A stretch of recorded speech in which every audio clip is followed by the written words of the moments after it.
Hi, this is Pia Knudsen from UFO Denmark.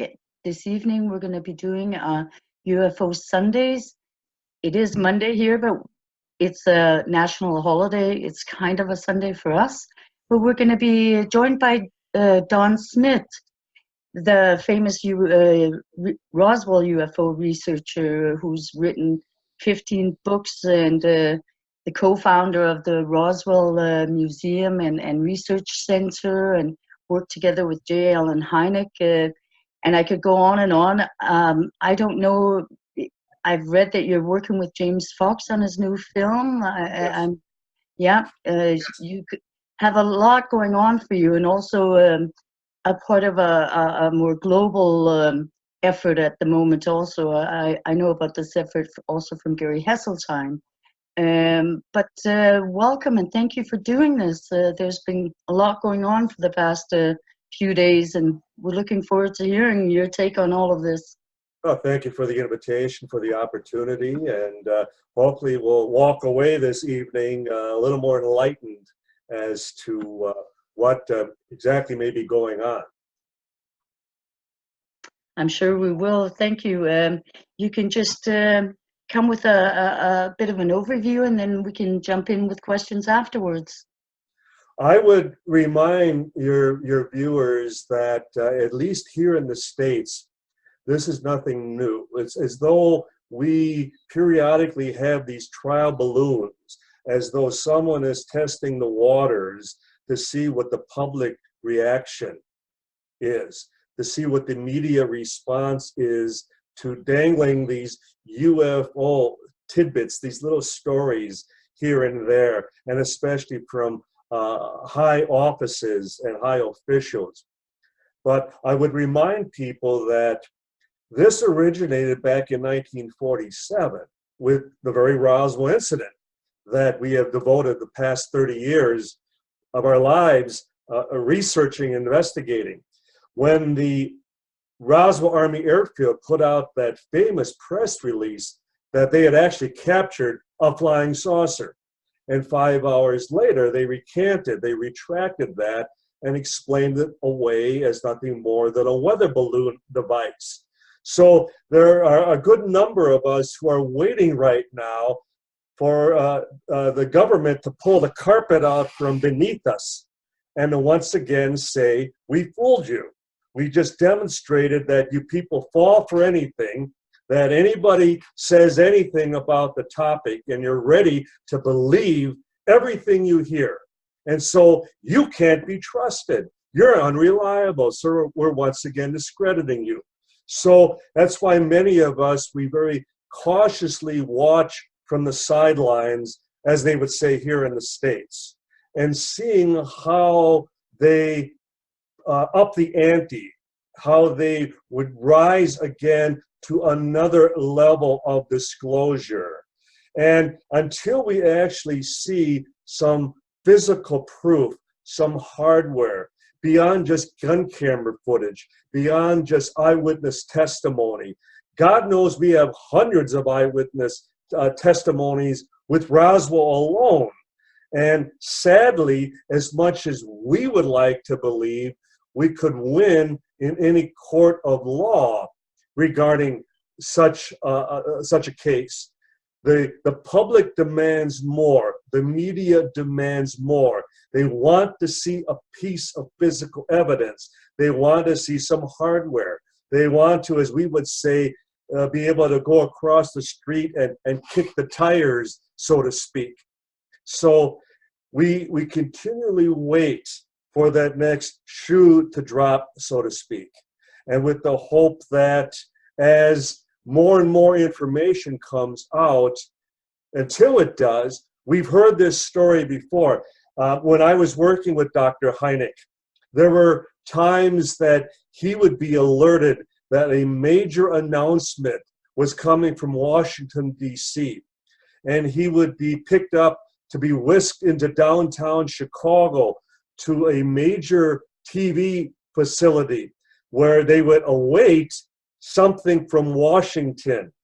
And each and every time this happened, someone stopped it.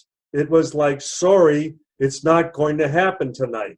It happened with the Gerald Ford administration. It happened with the Jimmy Carter administration. It then happened thereafter with President Ronald Reagan, that we were waiting for such an announcement.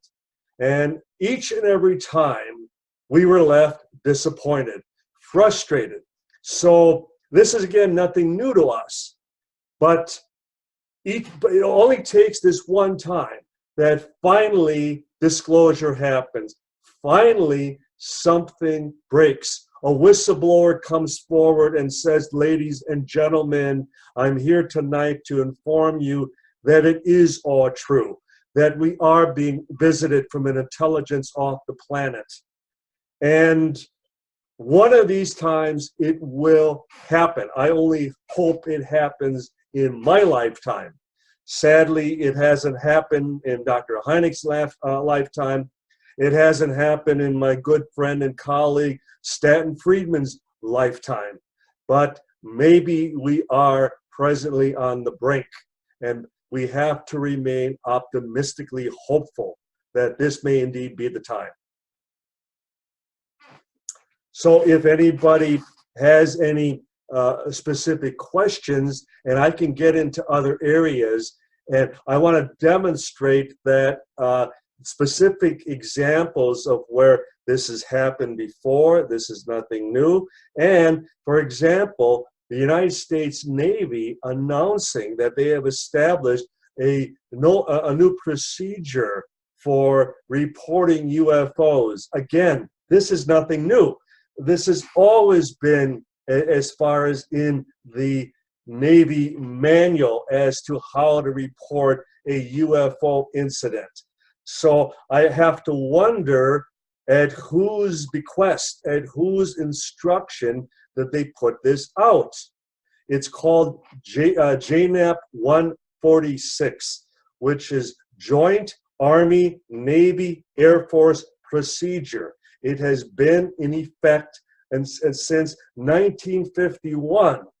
So the thought that all of a sudden this is some new procedure within the ranks of the United States Navy. Sorry, ladies and gentlemen, it's always been on the books for over now almost 70 years. So it's, again, who are you fooling? You're fooling the press, but you're not fooling the true historians, the people knowledgeable about UFOs here within the States.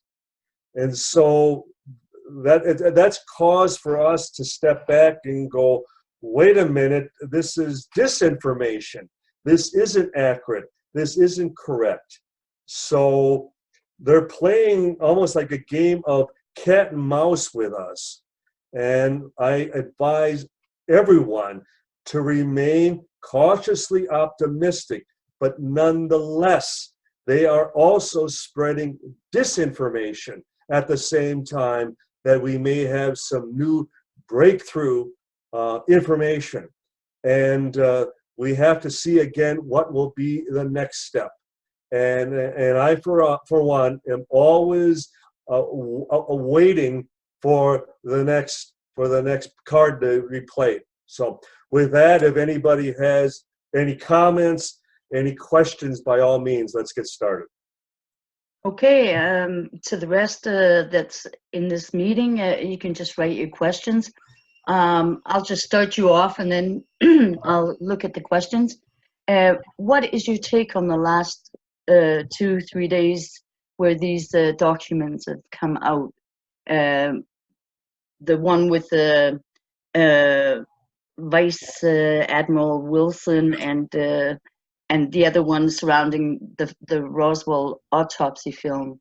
Well, for the latter first, we know the autopsy, and I call it video, because we have never seen actual film frames, film footage. They talk about leader film that was tested and dated, but it contained no imagery. The only thing that we have ever seen has been video. And we've been, from the very beginning, able to poke all types of holes of why it is not accurate, it is not genuine, And the main reason is that when we originally presented the appearances of the alien within, as far as this autopsy, to the actual Roswell witnesses, not a one agreed that it was what they observed back in 1947. In fact, it was for that reason that we originally asked for the promoters, the advocates of the Roswell autopsy, to no longer claim that it had anything to do with Roswell. So then they dropped that. It was the press that continually up to this day have labeled it the Roswell alien autopsy. And I want to assure all of your viewers and listeners that the autopsy footage never had anything to do with Roswell. And has Don, yes. Do you believe the documents where Kit Green and Hal Puthoff and Bigelow are corresponding, that these are real documents, and also the one with the Eric Davis and Wilson? And yes, as far as Kit Green and Robert Bigelow, and as far as Hal Puthoff, initially there was concern and there was the belief, and as even Fox Television presented that highly rated primetime special on the autopsy film and presented it as a genuine film, as though it had been authenticated and it could be believed. So there was initial correspondence. Is this true? Are we dealing with an actual film portraying an autopsy on an alien body? And we have to be prepared in the event it was genuine. Well, so the correspondence, the email, as far as exchanges at the time, indeed were genuine. There was a concern. It's just that since that time, the autopsy footage has long been demonstrated to be a fake, to be a hoax. And especially when you have the very perpetrators that have come forward and claimed responsibility for that film, that we have to accept that it indeed was a hoax. But isn't that then very interesting that Kit Green is kind of supporting this film in that document? And there too, that's where we take a step back and we ask, well, why are they now resurrecting something that 99% of the UFO community has dismissed as being a hoax? That there is only, I mean, the very advocates, the Philip Mantles and others who were the original promoters of the autopsy film, are the very ones who have exposed it as being a hoax. And they are now the ones who agree with us, as we originally attempted to demonstrate it was phony, that there was nothing genuine about it. There were all types of mistakes with the actual footage itself. Isn't it interesting that once again they resurrect something that has long been discredited? And so we wonder what the agenda here. And we wonder why this is a continuing effort. Now here we have an admiral, a rear admiral, who is presenting documentation regarding Roswell, regarding the UFO phenomenon itself. And is this in conjunction with the actual Navy, or is it a handful of mavericks, of rebels who are attempting to be whistleblowers? But unlike the Edward Snowdens, who have to flee America and seek asylum in Russia of all cases, why are these people able to openly discuss supposedly classified information pertaining to UFOs? And why are they freely able to do this at the present moment? That's where there's a disconnect. That's where we're finding this, we're believing this to be more suspect. And is this almost like a continuation on the same disinformation regarding the autopsy film, that we are again being presented with disinformation, with an attempt to see who accepts it, who takes it and presents it as being legitimate. And I myself am no stranger to that, for having accepted documents and photographs and slides, for example, in the past that were presented to us as genuine, and then they turned out not to be genuine. And so that's why myself, I'm all the more cautious for having been caught up in this a number of times in the past. Okay, thank you for that. Marcello is going to come and ask you a question, so he'll be on in a moment.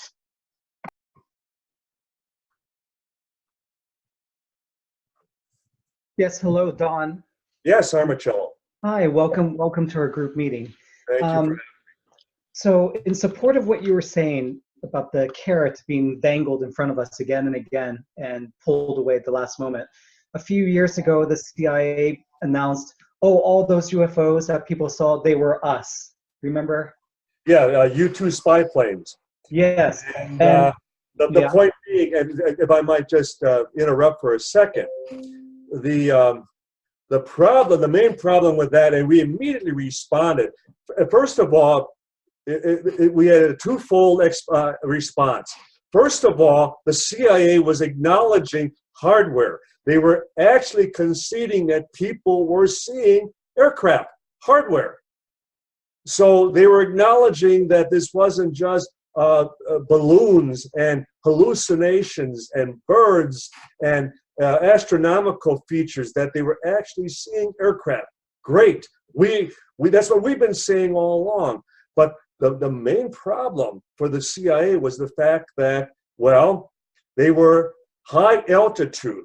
They were up as far as they would not have been observed by the naked eye. That was the very nature of the U-2 spy planes. And the second problem for the CIA was the fact that we only had a handful in our arsenal. They were hardly being observed all around the world every day.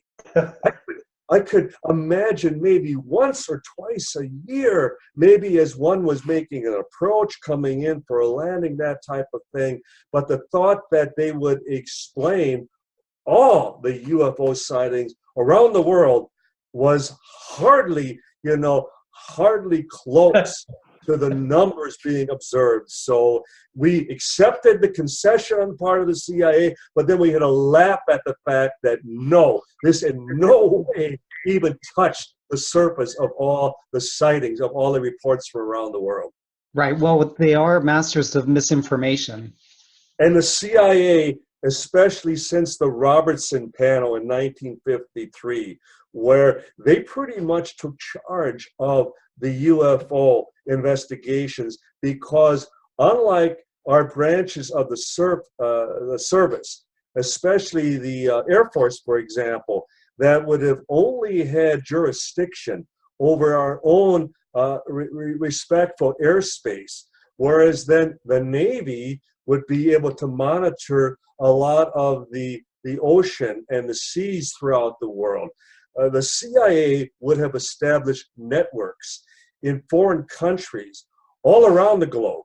And as a result, they would have been able to monitor and track a lot more of the inside information, especially within respected governments around the world. So is it any wonder that the CIA would be monitoring worldwide UFO activity on a global basis? Yes. And two more things. Can you please comment on the Intercept article about Luis Elizondo, how it said, that he didn't even work for ATIP? And the second thing, can you please comment on the New York Times article of May 26th? What was that? Navy pilots talk about UFOs that they saw. Exactly. And Luis Elizondo, he's getting a lot of wonderful media coverage, but again, we have to be careful because much of it is in promotion of the History Channel's new Unidentified series. And we have to look more specifically at what he is stating. The other night on Fox News, he was asked when it came to all of the recent naval sightings in conjunction with the very study that he was in charge of, ATEP, with the Pentagon for those 9 years. And if he accepted that a good amount of these could be addressed or could be explained as potential new technology and potentially even Russian and Chinese technology. And he said that the possibility was diminishing in scope more and more, that it was so superior that the only thing left was extraterrestrial. And then he was asked, well, do you believe that the United States government actually has in its possession physical evidence from a crashed UFO? And he dodged the question. He said he could not discuss that, but when he was asked again, he did respond in the affirmative.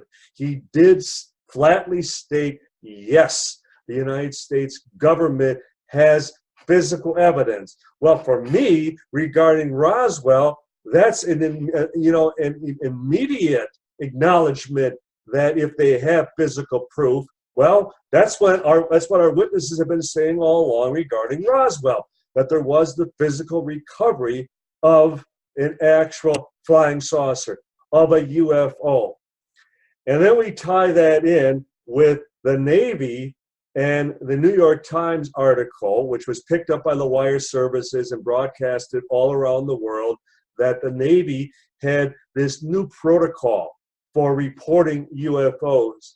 And I had mentioned at the very beginning that the Navy, as well as the Air Force, the Army, even the Marine Corps here in the States, has always had a specific procedure since 1951 addressing the UFO phenomenon, how to submit a report, how to actually fill out such a report and submit it to higher officials.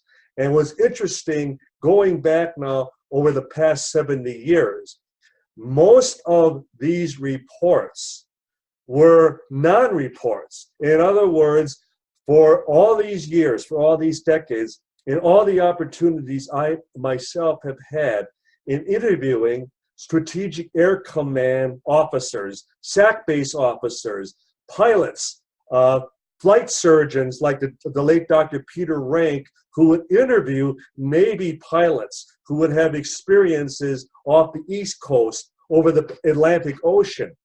And time again, they were told, you didn't see anything. There is no report to be filled out. Nothing happened. And I think one of the primary examples of that was our Air Force's own Project Blue Book, the most famous of the three investigations of the UFO phenomena, the first being Project Sign, then Grudge, and then 19 years of Project Blue Book. Well, the Project Blue Book files were declassified in 1977. And the most ironic element of the Blue Book files were for all of the supposed Navy and Army cases, Blue Book only had a smattering. It had over 13,000 Air Force reports. And where were all the Army? Where were all the Navy reports? It referenced many of them, but they were not contained within the declassified Blue Book files. So there were over 20 gun camera cases reported in Blue Book. Where are all these films? So again, another example of this disconnect. They reference all these experiences and yet they're not released. So that's where my colleagues and I, we need to continue our Freedom of Information Act requests. What has been happening with Luis Elizondo and with the New York Times articles, especially the one in January of 2018, which released the gun camera footage of Tic Tac, and the mentioning of other such cases. It has cracked the door. It has opened an avenue of possibility that we now have to press all the harder for these other reference cases. And we'll see how open the government is, because as the recent attempt now to discredit Elizondo, to say that we don't even have any record of him at the Pentagon. Well, shades of Robert Lazar and Area 51. Well, we have no record of Lazar ever working at 51. Our military here in the States has a long history of burying its tracks, of erasing the backgrounds of witnesses. And I am no stranger. I've seen this often, even in regards to Roswell, where serial numbers were changed. Background files were missing. We would file Freedom of Information Act requests through the military repository system, and to be informed that, well, we have no record of this person. Well, we would remind them, well, we have a base yearbook from 1947, and their picture is there. It's right there in 1947. They were there. Well, we have no records of them being there. Well, their pictures don't lie. So expect more of this, more discrediting of such persons. Okay. Steve, I'm just going to read Steve's question. One, he has a couple, but he's asking you your opinion on Colonel Corso's claim that technology that was acquired from the Roswell crash was given to various companies and researchers, and behind some of the breakthrough technologies that we've seen. And also, this is just a second part of that question. Do you feel that, this is myself speaking, how about the MJ-12 documents? Do you feel they have gotten any kind of recognition or whatever from these leaks over the past few days? Yes, very good.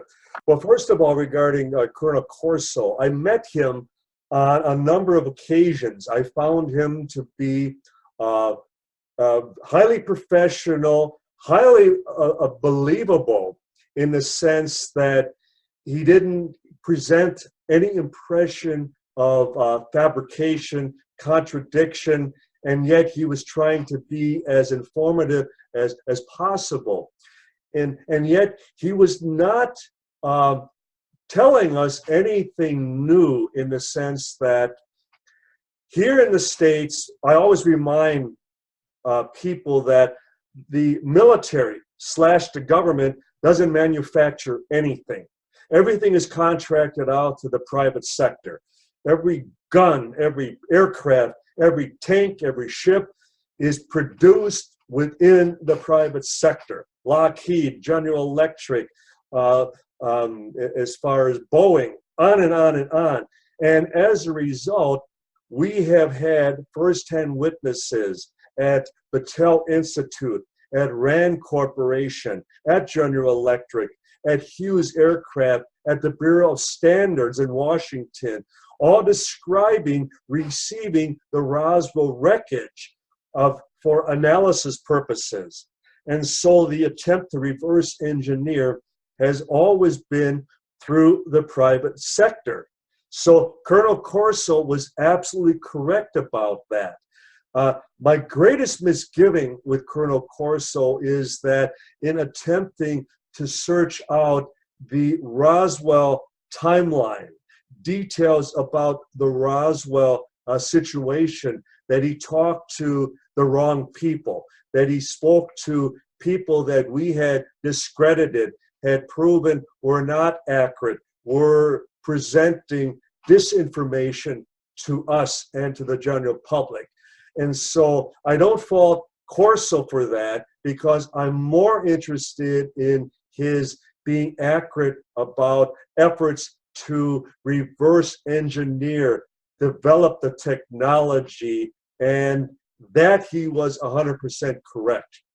Regarding the MJ-12 documents, certainly President Harry Truman at that time, back in 1947, he would have selected, he would have appointed an oversight committee, a group of individuals within the highest ranks of the military, the greatest scientists we had in the United States at that time, who would be part of that reverse engineering effort with the hope of finally finding the on button, as I like to say.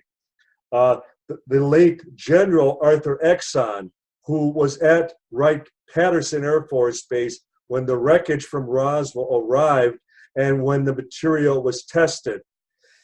General Exon at the Pentagon always referred to the group as the Unholy 13. So this oversight committee was appointed. It did exist, and for all intents and purposes, it still exists.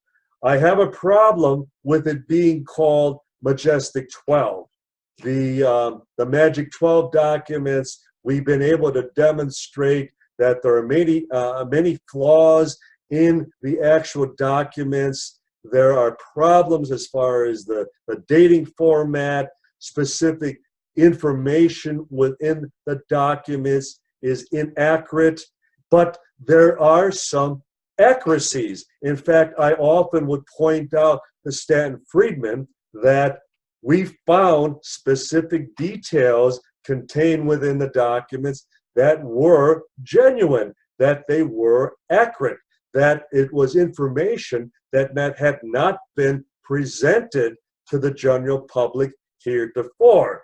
So that would demonstrate that the documents were more likely disinformation, that it would have a combination of accurate and inaccurate information to draw people in to, again, see how the people would respond, what the media's reaction would be.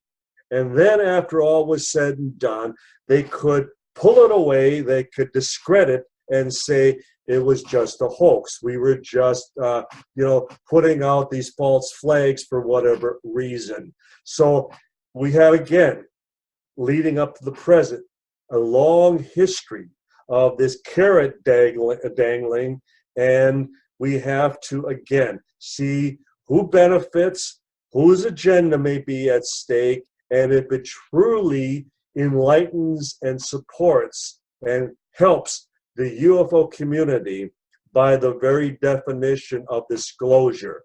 Is this preparing us for the actual release of the true nature of UFOs, or will this be like the MJ-12 documents in 1987, when we were promised a truckload of documents? We were promised that it was all forthcoming, that it was just a matter of days and weeks.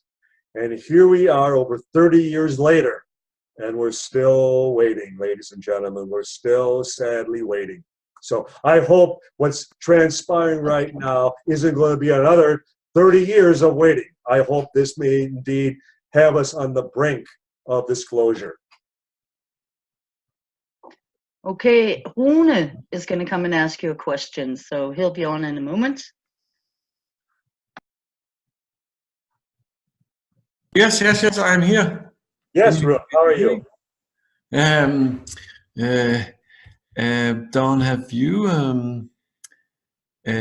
you been approached by intelligence officers and offered information or something? Maybe a weak question. But Early into the Roswell investigation, we had many anonymous sources. In fact, we even had contacts at the Pentagon who would offer assistance, help. We would be told that there's a growing faction within the military that indeed does want this to come out. They want the truth to come out. And their concern is that they are still under heavy military guard and obligation and security restrictions. And they would tell us their concern was that the old order is not passing it down to the new, that they're taking it with them and to their graves, so to speak, and quite accurately to their graves, yes.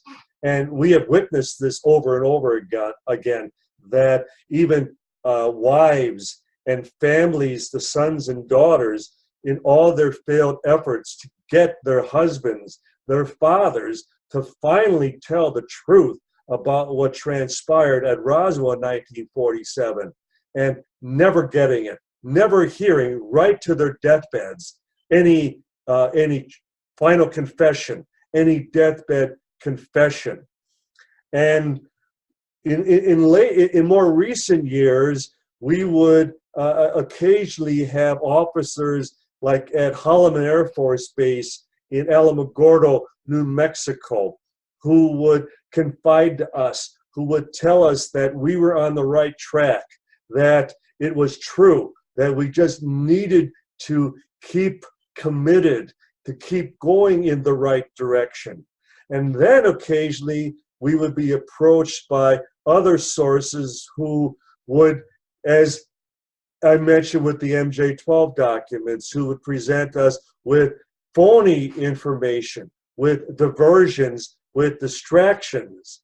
And so we are all the more wary, we are all the more leery when we are contacted, when we are approached, because the true whistleblowers, as I cite the example again of an Edward Snowden, they have to flee the country. They have to leave because they have broken a security oath.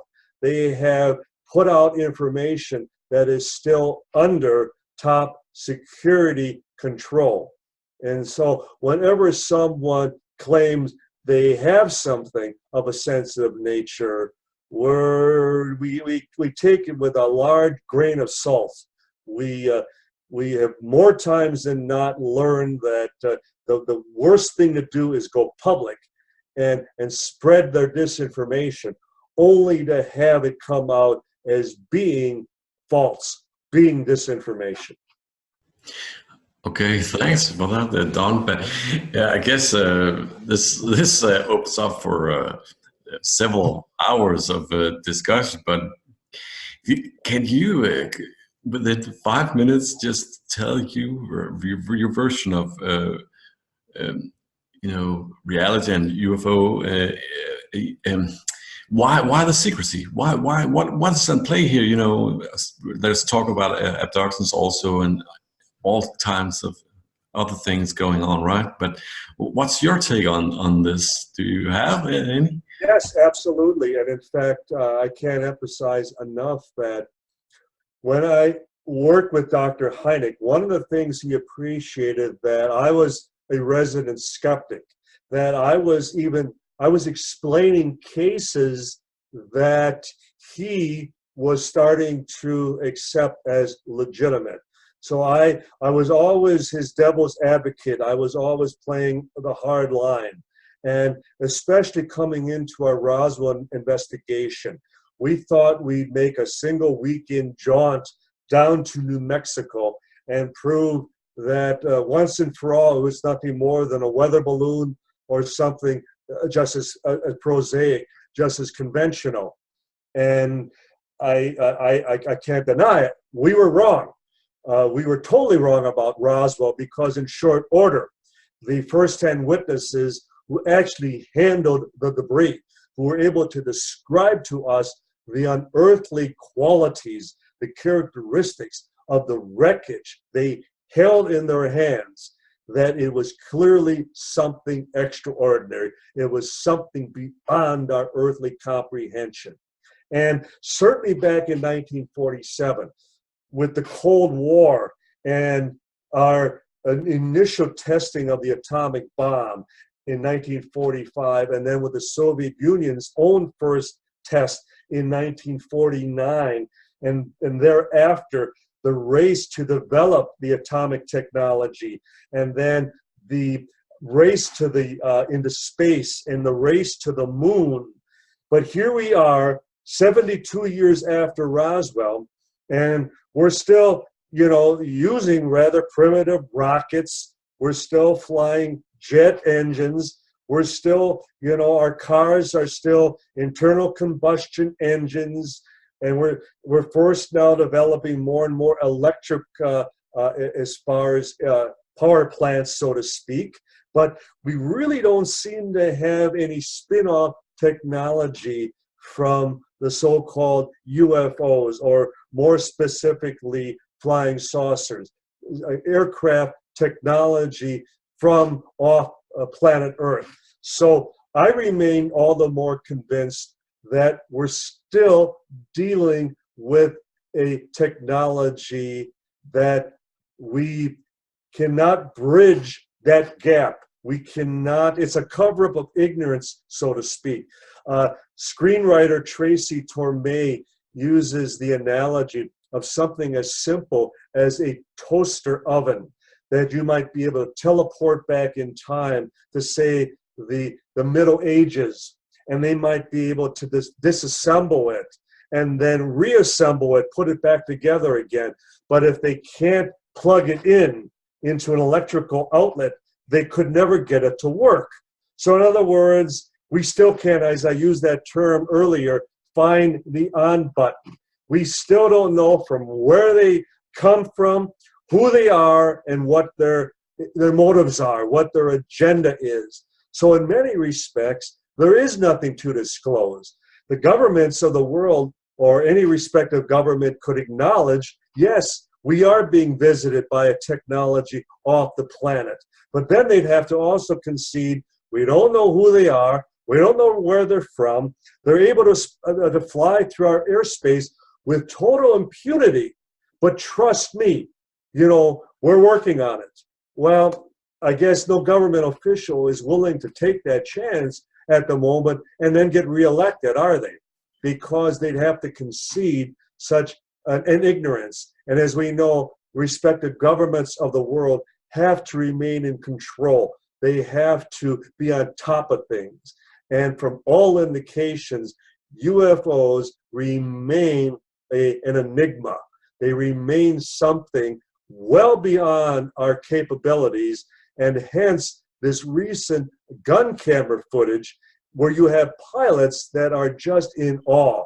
They are just mesmerized by the maneuverability, the flight characteristics, the fact that they are able to outperform, outmaneuver anything we have. And that too smacks of my position that we still are totally in the dark. We don't have any answers. After all these years, we still have nothing to actually disclose to the people of the world. Okay, we have Sim who has a question for you. He'll be on.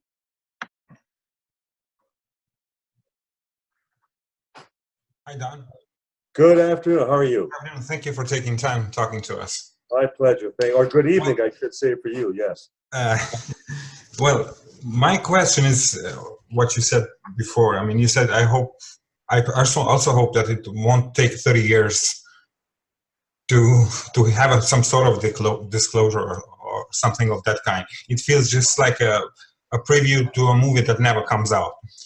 But what I wonder is, why keeping the buzz alive? I mean, Grant Cameron says, why don't you just become like Canada? Don't speak about it. Don't say anything about it like any other countries. But in the United States, it seems like the government sometimes gets involved, sometimes gets out. It's just, well, I don't understand that. I know. And it's quite, especially for all of us, yeah, all of our colleagues that are actually involved in this. And we see that we don't have a problem with this, do we? If any one respective government were to announce this tonight, I don't think any one of us would have a problem sleeping. I think we all would go, yes, that's exactly, you know, the way we have looked at this, and we ourselves have come to this conclusion all along. So it would be nothing earth-shaking, to say the least. And I hearken again back to 1947. Those who suggest that this would be, the culture shock, this would be too traumatic, that we Earthlings wouldn't be able to handle this. And yet back in 1947, where there weren't any UFO books, we had movies and TV and radio series that depicted aliens as human appearing. Their spacecraft were rockets. So in other words, that was our only connection with the phenomenon until that summer wave of 1947. And then Roswell happens. And the very people who were involved, who saw and handled everything. And this is just 9 years after the Orson Welles broadcast of War of the Worlds. So this was still very fresh in their memory. And the panic, the reaction that the people at that time had in 1938 to what had transpired during a radio broadcast. But the point being that the people in New Mexico and there beyond who were involved with the recovery of Roswell, the lay people, the civilians, the members of the media, the members, the people within the military, there was no panic. There was no mass suicide. These people, they did exactly what they were expected to do. And thereafter, they raised their families. They continued their work. They kept going to church. They lived out their lives. They didn't overreact. They didn't panic to this. And they saw it all. They were witnesses to the very reality that we were not alone, that we were being visited by a technology off the planet. And this was in 1947. And here we are 72 years later, and we're still led to believe that, well, you can't handle it. Well, Roswell proves they could. Roswell proves that they indeed could handle it, and here we are 72 years later, and we're still arguing and debating what's the hang-up, what's the problem. So maybe it's more politically controlled. Maybe because they're not telling, for example, the President of the United States the truth. Maybe, as I described a few moments ago, that it is indeed a cover-up of ignorance. They have no reality, no information to disclose. They can admit there's a phenomenon, we are being visited, but that's the only answer they have. So I guess it comes down to who would be selected, who would make this announcement? The Pope? Don? Yes.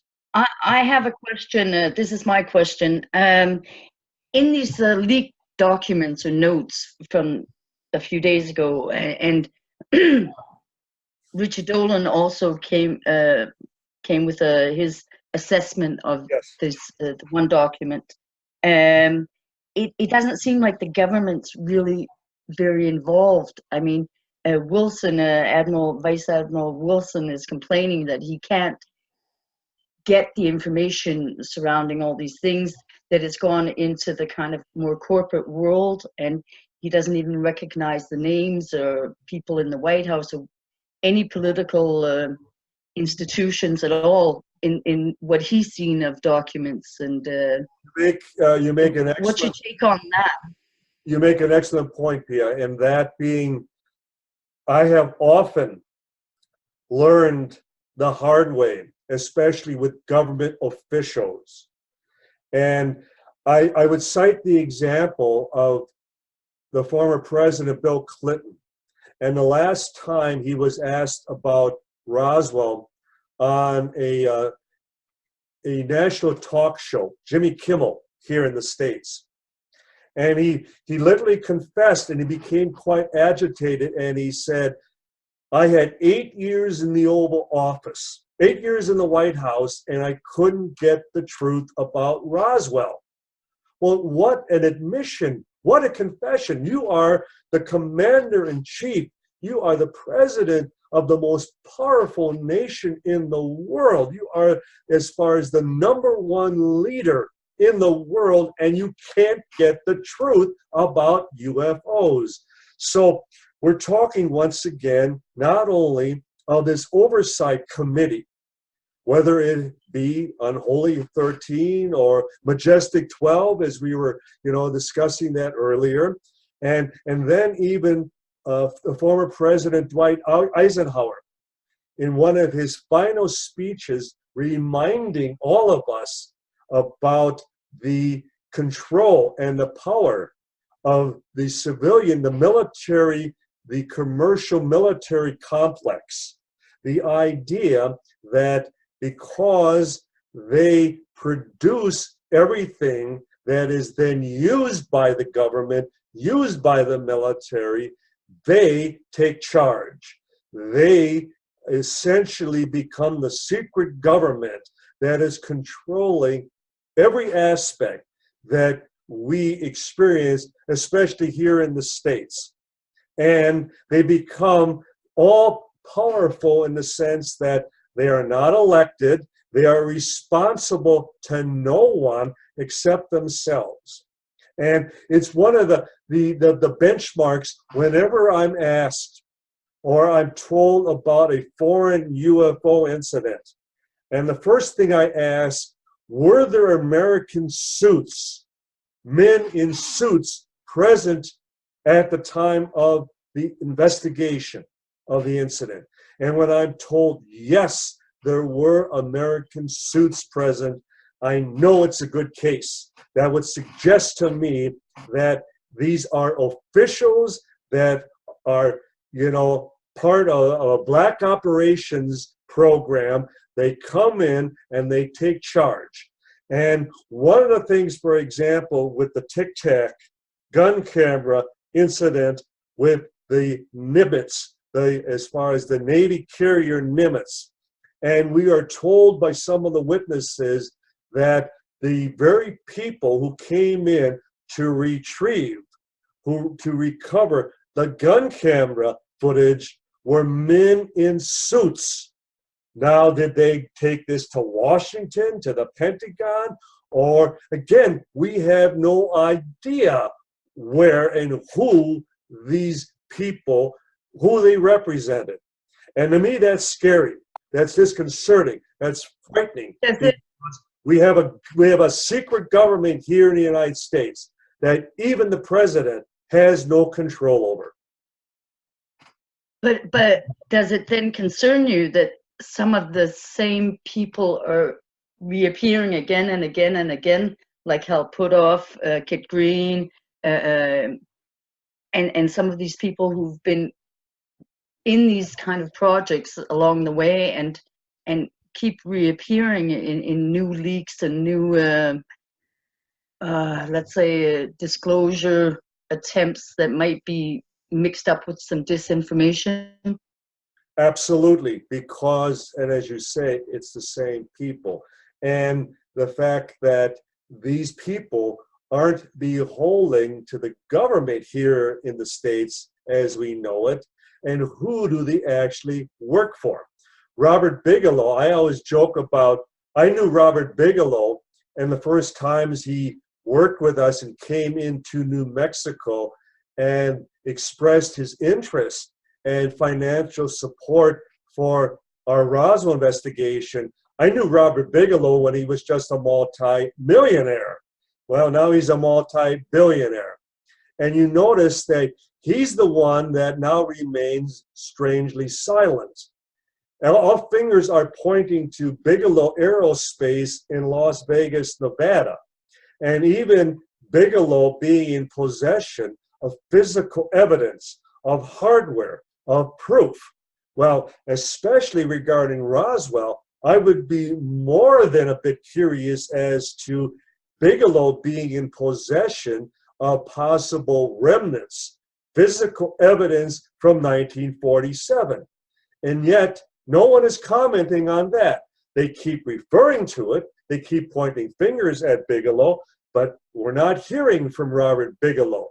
maybe that's forthcoming. Maybe that will be the next revelation, that Robert Bigelow will step forward and say, ladies and gentlemen, here is what we are working on at Bigelow Aerospace. Here is what we have regarding UFO physical evidence. That's what I'm waiting for. Eyewitness testimony. It might come in. It may come yet, and we're hoping Yeah, that in one of these the upcoming episodes, perhaps. I mean, he did Absolutely. step forward in 2016 and say that he did believe that aliens already were engaging Earth. And in the CBS 60 Minutes program, yes. But you also see how the media treated him in the course of that interview. And that's still the problem with the American media. I would cite the example of the late MIT graduate, Dr. Edgar Mitchell, walked on the moon, Apollo 13, and yet he never got a fair shake with the American media. The only time that he ever was treated seriously was in the foreign press. So I think that's another factor in why American sources, American whistleblowers remain silent. They remain in the closet because the American press has been conditioned. They've been programmed by, again, the powers that be to treat this subject very reluctantly, to treat it as though it's a taboo topic, that it's a career breaker, that it's a type of subject that still is not treated with all due respect. And maybe we have turned the corner. And as you said, Pia, maybe in the very short future that Robert Bigelow himself is now preparing to step forward and to say, we have the physical hardware, we have proof. they've been speaking a lot about the metamaterials, and perhaps that's what's coming in these upcoming shows we're looking forward to seeing, yeah? Fingers crossed, that'd be great, because then I would be the first one to say, but with Roswell, that's what we have been, shouting at the top of our lungs all these years, physical proof. They have the hardware. It'll be really exciting if that comes, for sure. I have a question from Steve. I'm just going to read it for you, okay? Last year, we took part in a 5-continent UFO forum in Moscow. Yes. And in preparations made there for a new worldwide UFO research organization and the UN initiative that would be launched in this context. Can you tell us a bit more about that?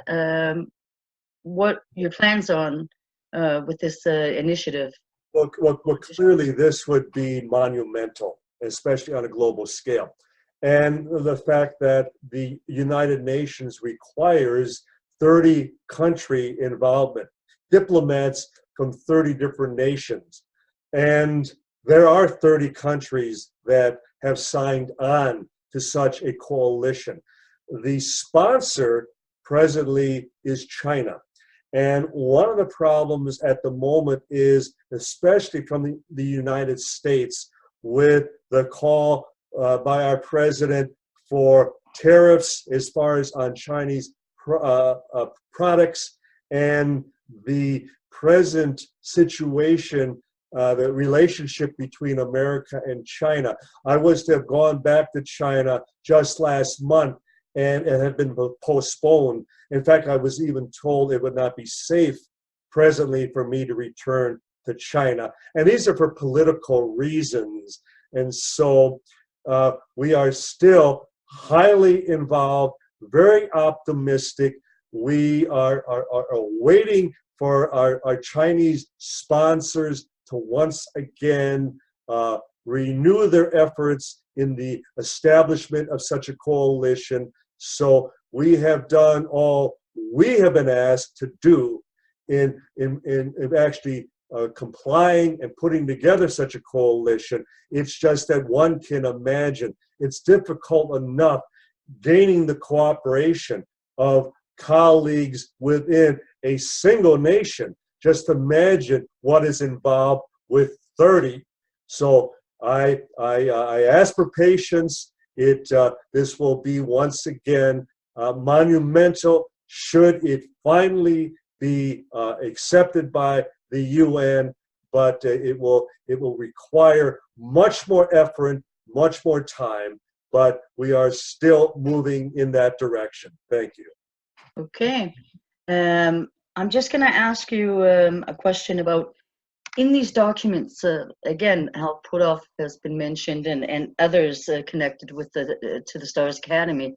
Do you expect they will come out with some statement regarding these two leaked documents that's come out here for a few days ago? I mean, if they don't come with a statement, then that would say one thing, but wouldn't you expect them to come with a statement at one point about these documents? I'm a little concerned right now because with some of the article by I think the reporter, his name is Burke, correct, who did the article on Luis Elizondo, and the denial by the Pentagon of his prior involvement there, employment there, or assignment at the Pentagon, that they have not responded. I hope it's because they're planning on a major response, that they are going to demonstrate that they're not going to take this lying down, that whenever there is any backlash, there is any type of negative media or government reaction or response to something that they have presented, something they have proposed, that if indeed they are sitting on physical evidence, if indeed they are sitting on more film, more gun camera footage, more photographic evidence, more video, more high-ranking military involvement, that they are preparing a very systematic, very methodical series of releases that will then reach this crescendo where then all bets are off. The government will have nothing left to respond to the fact that, why are you even responding at all if this is all such nonsense? Why are you responding to such charlatans, such people who are presenting nothing that has any basis in fact, no reality? So you're drawing more and more attention to this disinformation. And so maybe it's also in an attempt to bait the very government that has, that who have been the arbiters of this cover-up for the past 72 years. And it's a way to draw them out and to finally say, now you're going to have to respond. You're going to have to demonstrate your proof. We're going to demonstrate ours. Now, to discredit us, you're going to have to demonstrate that we're not presenting an accurate portrayal of the facts. So maybe it's going to be this ultimate chess game. And but doesn't the fact that they have a person like Steve Justice from Lockheed with them in the to the Stars Academy make a difference, where they also have the corporate part of this? Yeah, you know what I mean. The corporate part involved not only the political part and the military part. Exactly. What's your take on that? Just at the same time as their series is getting released and being shown on History Channel, that there comes this new documentary about the skunk works at the same time as being released, and Steve Justice is in that. One thing we have to always be very cautious about is that the only thing that television is concerned about are ratings, their commercial, their corporate sponsorship. Maybe these very corporations, in that they are involved in commercial ventures, in then sponsoring such programs, that it remains in their best interests to then be part of these very programs, that it serves them financially in attracting higher and higher, larger and larger audiences. A series gets renewed year 2 and 3 and so on, so it becomes very commercially successful in that regard. But maybe it's twofold, in that it also provides them with a venue, a forum to also release the information. And it forces the government to then answer or respond in kind, either to denounce or agree with these disclosures, or make every effort to discredit this program, for example. We have to be careful. Also, Travel Channel, before the end of last year, to cite them as another source, was just bought out by Discovery. And I had colleagues at that channel who told me that the first thing they were told was more UFO programming, more UFOs. And here in the States, we know that whenever they have their ratings periods, their sweeps months where they log the commercial success of their audiences, the #1 topic remains UFOs. So is it any wonder that they keep putting out more and more UFO programming, whether it's legitimate, whether it's accurate or not?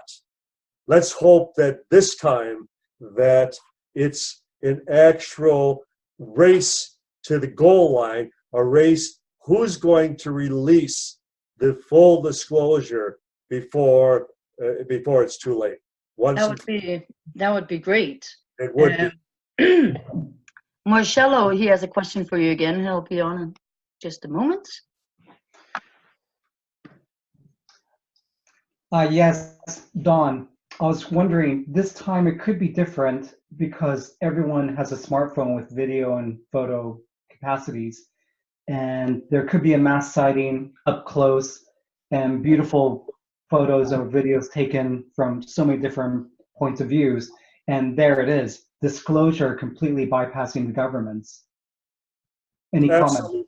Absolutely. In fact, but I have often, in fact, with Dr. Hynek years ago, there was a constant, well, let's wait and see what the phenomenon itself does.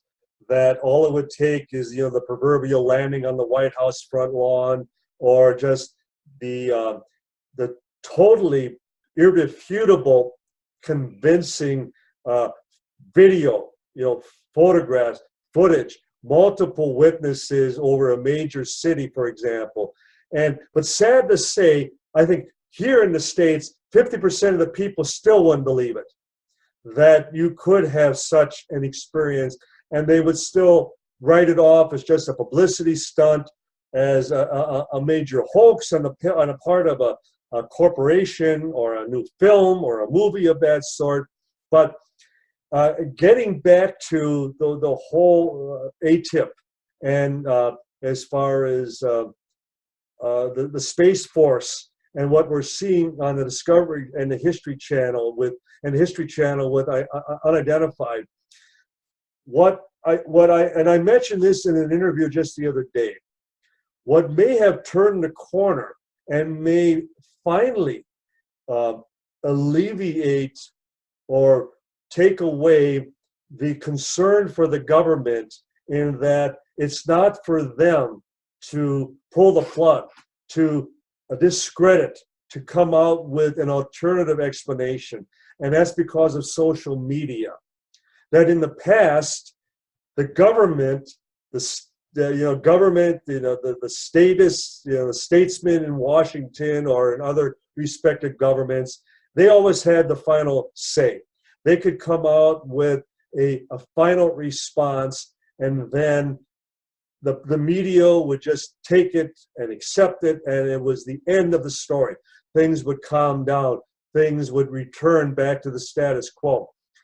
Maybe today, with social media being what it is, that unless you could censor it to the point that there was nothing forthcoming, that nobody was able to come out with anything as far as any new great revelations, that now it's out of their control.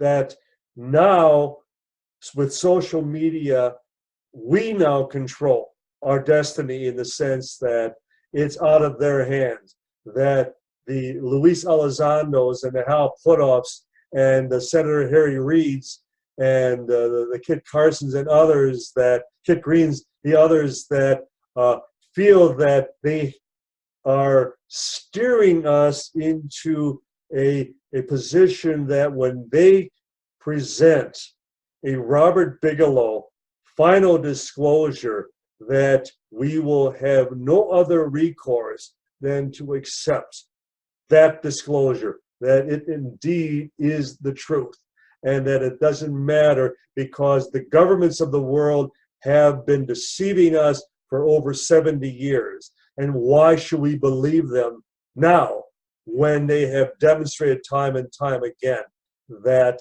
their only agenda has been their agenda and has nothing to do with the public's right to know?